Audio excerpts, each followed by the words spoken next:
depois de estar numa boa relação com você, você se torna uma ótima companhia para os outros. O problema é que nós queremos ter boas companhias e ser boa companhia sem antes termos feito o primeiro movimento do amor, que é o recolhimento daquilo que você é. Um processo de autocompreensão, de autoconhecimento, que vai lhe dando força para você vencer, para você retirar os obstáculos do seu caminho, porque a vida sempre tem obstáculos. Às vezes nós temos a ilusão de pensar a vida do outro é perfeita, não é não. É que nós estamos dentro de um modelo de sociedade cada vez mais estranho, em que nós temos uma necessidade de mostrar para os outros uma alegria que nós não temos, uma felicidade que nunca foi nossa. Fazemos questão de mostrar o que materialmente nós alcançamos. É um movimento estranho, né? Eu não sei se isso lhe causa estranhamento, mas existem pessoas que têm um enorme prazer de ter, não porque o bem material lhe dá alguma satisfação pessoal, íntima. Não, a satisfação ela se resume em ter para mostrar que tem. Viaja para mostrar que viajou. Se você tivesse a oportunidade de um dia estar num palco, como na maioria das vezes eu posso estar vendo a multidão diante de mim, como eu observo as pessoas não viverem o momento presente. É uma ansiedade para filmar, para fotografar. Às vezes eu presto atenção em algumas pessoas que passam o show inteirinho com a cabeça voltada para o celular. Então nós estamos muito mais vivendo para os outros verem o que estamos vivendo, que necessariamente para nós mesmos. Como é necessária a experiência da amizade que você precisa ter com você. Você ser o seu melhor amigo. Você ser o primeiro a querer o seu bem. Porque às vezes também aqui erramos. Queremos que o outro queira o nosso bem, que o outro faça por nós o tempo todo, que ele abra as estradas para que o bem aconteça na nossa vida. O outro é complemento. Não é justo com o outro impor a ele esse fardo, porque ele precisa viver essa lição de casa com ele. Eu não posso assumir a vida de ninguém. Não tenho condições de levar sobre mim os problemas dos outros. Eu posso ajudar, mas eu não posso assumir os problemas dos outros como meus. Senão eu peco contra mim. Eu quero ser um eterno ajudante. Ajudando.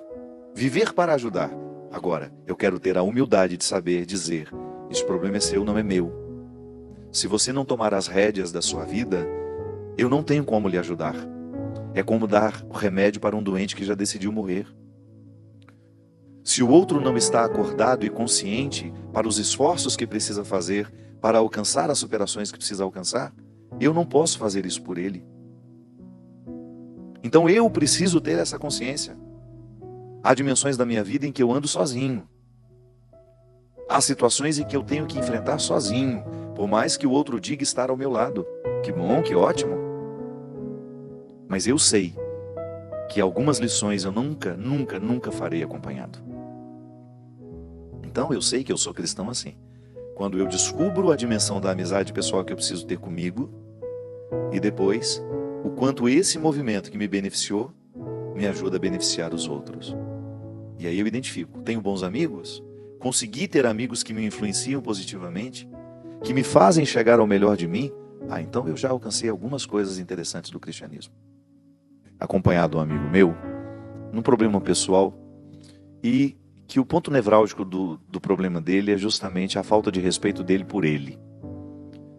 É impressionante, gente, como nós, movidos por mecanismos às vezes inconscientes, a gente sempre fala isso, né? Para isso que a psicologia existe, para nos ajudar a entender quem somos, e nós sabemos que o inconsciente, embora ele seja desconhecido, ele é muito atuante na nossa vida. Então muitos comportamentos que nós não sabemos explicar, porque temos, estão ali associados a motivos inconscientes. É possível acessar o inconsciente? Com limites, mas é. E a melhor forma de acessar o conhecimento é através da conversa. Quando nós mesmos vamos montando o quebra-cabeça da nossa história. É impressionante como nós todos somos capazes de viver e de montar o quebra-cabeça da nossa história. Mas por que a gente não monta? Porque nós temos a mania, o hábito estranho de não conviver bem com a gente. Nós estamos sempre voltados para os outros, excessivamente voltados. E às vezes nem é em posturas altruístas e filantrópicas e caridosas, não. é sempre voltadas para o outro no sentido de estar prestando atenção no que está acontecendo fora de nós. E nós somos muito estimulados para isso, né? Nós temos um aparelho na mão que o tempo todo nos joga para fora. E esse aparelho que poderia também nos julgar para dentro, nem sempre o faz.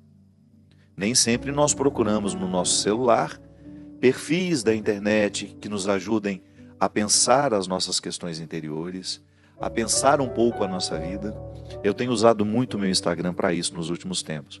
Num determinado momento, o meu Instagram foi muito marcado pelo humor, que aliás atraiu muita gente, mas muita gente. E é impressionante como esse pessoal que veio por causa do humor acabou ficando também interessado naquilo que eu escrevo. Que é uma forma muito simples, despretensiosa, através de uma frase, de um pequeno texto, provocar essas pessoas a entrarem dentro do contexto de suas necessidades. Nós estamos muito necessitados, minha gente, de reflexão. Somos reativos demais, já disse isso aqui tantas vezes. Reativos excessivamente, reflexivos de menos. Cada vez menos interessados pelas nossas questões, porque a vida dos outros nos interessa tanto. E é um crime, né? Eu preciso aprender a conviver comigo.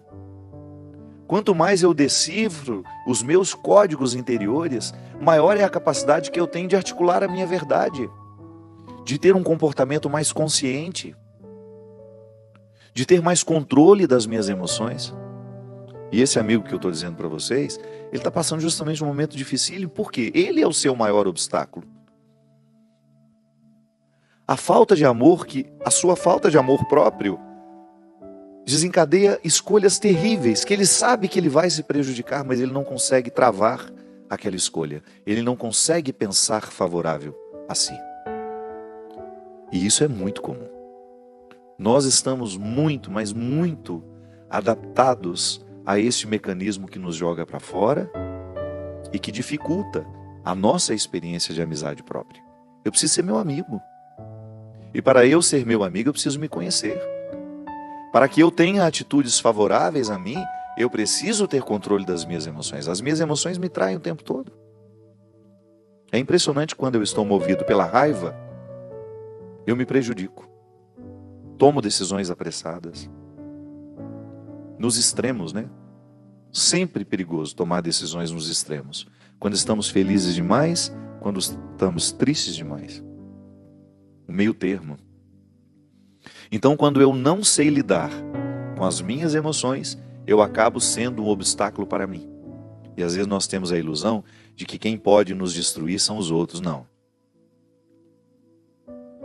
Claro que as pessoas podem nos prejudicar com o que dizem, com os sentimentos estragados que jogam em cima de nós, com as calúnias, com as mentiras, com a injustiça. Mas em última instância, eu sou o filtro que vai permitir ou não que aquele mal que foi julgado sobre mim cresça raiz. Em última instância, nós somos o filtro. E eu, para ter consciência disso, eu preciso viver a experiência do autoconhecimento. Sem a experiência do autoconhecimento, eu não chego ao melhor de mim. Eu não descubro onde é que estão as minhas forças. Por exemplo, a pessoa que precisa livrar-se do vício do álcool. Como é que ela vai lidar com o vício? Fortalecendo a sua vontade, fortalecendo o seu amor próprio. Observe como o vício cresce em pessoas que não se amam. E como é que a falta de amor próprio vai acontecendo? Às vezes nós já crescemos sem amor próprio, infelizmente, nem sempre os nossos pais conseguem acertar com a gente. Nem sempre as pessoas que exercem influência afetiva sobre nós são sábias para nos educar na experiência do amor próprio. Ou então a gente vai perdendo ao longo da vida. Quando nós não somos capazes de administrar os nossos fracassos, a gente começa a ter uma rejeição por nós mesmos. Quando você não se perdoa dos erros que cometeu, você começa a se culpar pelos erros que você cometeu.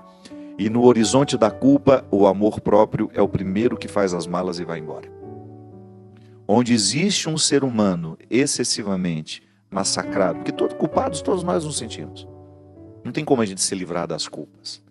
O que você precisa é ter consciência do peso que elas vão ocupando e de quando está na hora de você jogar aquilo fora.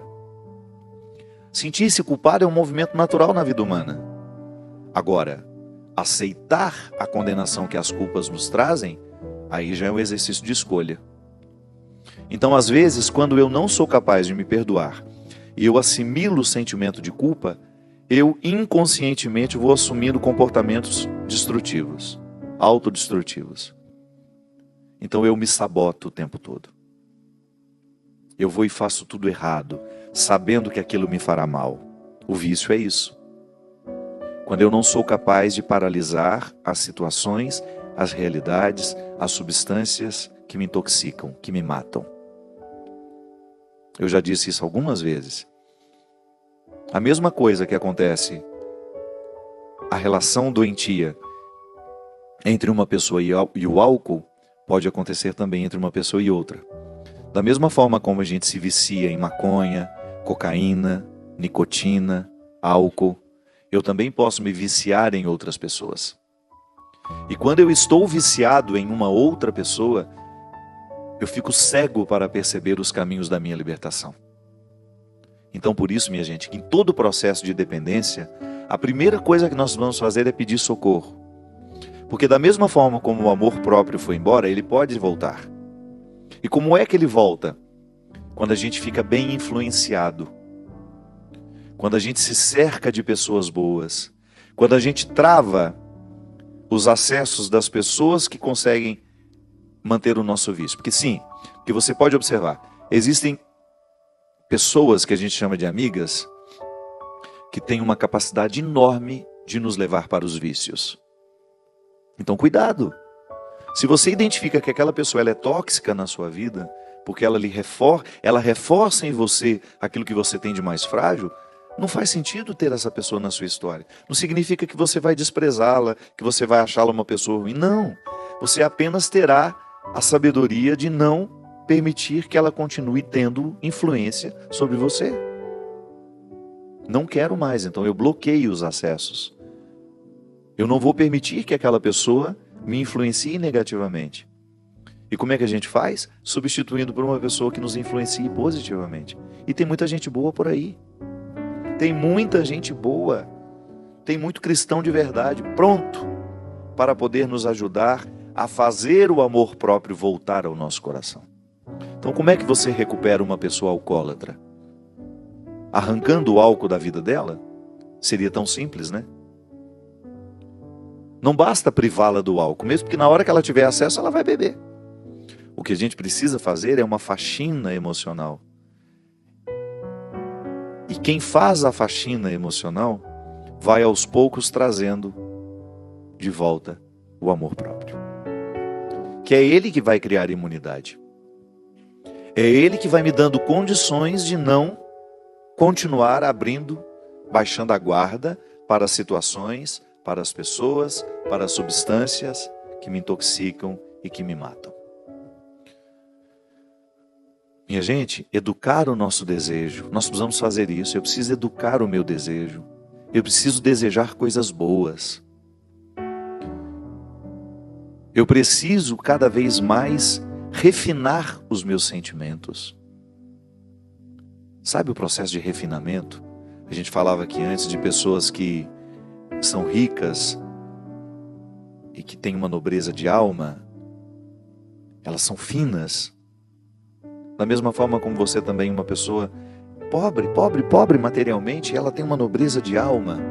Você encontra nobreza de alma tanto nos pobres quanto nos ricos. A nobreza de alma é quando o desejo foi educado para querer o que é nobre. É fofoca? Não, então não me interessa. É para falar mal da vida dos outros? Então esse assunto não me interessa. É para me destruir? Não, não quero. Nós vamos assumindo um comportamento refinado, educado, elegante. É a elegância da alma, né? Às vezes nós ficamos muito preocupados com a elegância do corpo, investimos caro na elegância do nosso corpo, a roupa que nós vamos vestir, a roupa que nós vamos à festa, a roupa que nós vamos aparecer ali em público. Nós temos todo um trato especial, toda uma preocupação para a forma como vamos revestir materialmente o nosso corpo. Mas a gente se esquece que o que brilha, em última instância, é a elegância da alma. É o quanto que do nosso comportamento já foi educado, já foi transformado em coisa boa. É a gente ir, aos poucos, transformando o nosso jeito de ser, a nossa postura, os nossos gestos, as nossas palavras. Isso faz bem demais. Como é bom você perceber que você avançou, que você evoluiu, que você abriu mão dos sentimentos mesquinhos que antes lhe dominavam, que você assumiu um comportamento elegante. Quando estamos irados, por exemplo, nenhuma elegância é possível, nem do corpo, nem da alma. A gente fica todo desajeitado sob o impulso da ira. Mas quando nós estamos centrados em nós, tenho aprendido muito isso. Eu preciso estar em mim, estar sob os meus pés, inteiro sob os meus pés. Eu preciso estar onde eu estou, viver o momento que a vida está me permitindo viver. Isso é elegância. É tão deselegante o outro conversando com a gente e a gente mexendo no celular, fingindo que está prestando atenção. Não é elegante. Elegância é quando você percebe que você consegue ser para o outro, porque você aprendeu a ser para você. Só podemos oferecer aos outros aquilo que nós já conquistamos. Então a elegância que eu ofereço ao outro, a elegância de alma, ela só é possível ser oferecida porque antes eu me nutri de pensamentos, palavras, sentimentos elegantes, que nutrem a elegância do meu comportamento. Então o tempo todo eu faço a experiência de ser meu amigo. Eu quero bons livros, eu quero conhecimento, eu quero boas atitudes, eu quero boas escolhas, porque eu tenho consciência que o melhor de mim está aqui, mas ainda não floresceu. E eu sou estimulado pelos que me cercam a fazer florescer esse melhor que já está em mim, que me foi dado por Deus, que eu não posso abrir mão, por amor a Ele, por respeito a mim. Sabe, minha gente, o nosso cristianismo, nós vamos identificando a maturidade que Ele nos trouxe assim. Quando você é capaz de reconhecer que tudo aquilo que a vida lhe deu pelo seu trabalho, o resultado material das suas conquistas, isso não altera quem você é, pelo contrário, lhe faz ainda mais consciente de que a sua essência, de que aquilo que lhe identifica no mundo é a sua capacidade de ser amigo, de querer o bem das pessoas que passam por você. Muito obrigado pela sua companhia, obrigado pelo carinho, pela feliz oportunidade de mais uma vez entrar na sua vida. Que não lhe falte a consciência de perceber aquilo que na sua vida precisa ser modificado para que a elegância da alma lhe ocorra. Que você não tenha coragem de arriscar da sua vida as pessoas e as situações que não lhe favorecem a crescer, a chegar ao melhor de você. Que você não tenha medo de viver os enfrentamentos que vão lhe permitir a liberdade interior de dizer: isso eu quero para mim, isso eu não quero. E que Deus lhe abençoe neste propósito. Ele que é Pai, Filho e Espírito Santo. Amém. Até a semana que vem, se Deus quiser.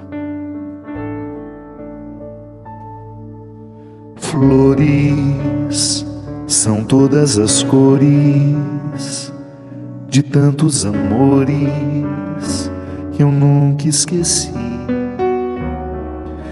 Límpida passa no peito essa seiva, verdade que me une a você.